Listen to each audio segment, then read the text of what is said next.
Is it worth anything? Well, with the holidays coming and some people doing baking, I thought it might be fun to cover cookie cutters. A little history to start. So cookie cutters first showed up in Germany in the 17th century. They were made out of tin and copper. Up until then, cookies had been kind of made in molds for the shapes. So of course, having cookie cutters was awesome because they could replicate shapes very easily. Then the Germans in the 18th and 19th centuries brought them to the States, especially PA. So in the Victorian era, it was readily available for you to have cookie cutters that were made out of tin, often made by a tinsmith.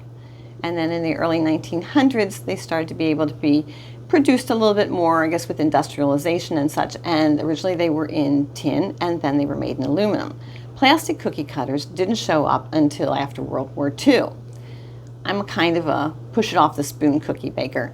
I like eating cookies made with cookie cutters. They're very pretty, but doing it, yeah, that takes more patience than I have.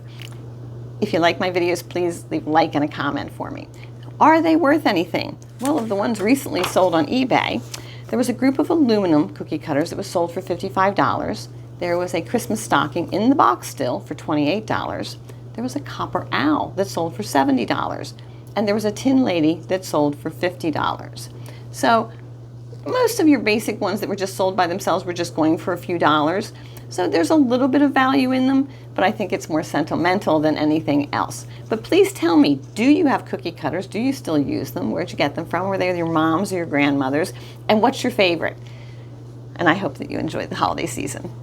If you would like to learn more about what items in your home might fall into the category of antiques and collectibles and possibly be worth money, check out my book, Beginner's Guide to Antiques and Collectibles. It's available on Amazon.com for $24.95.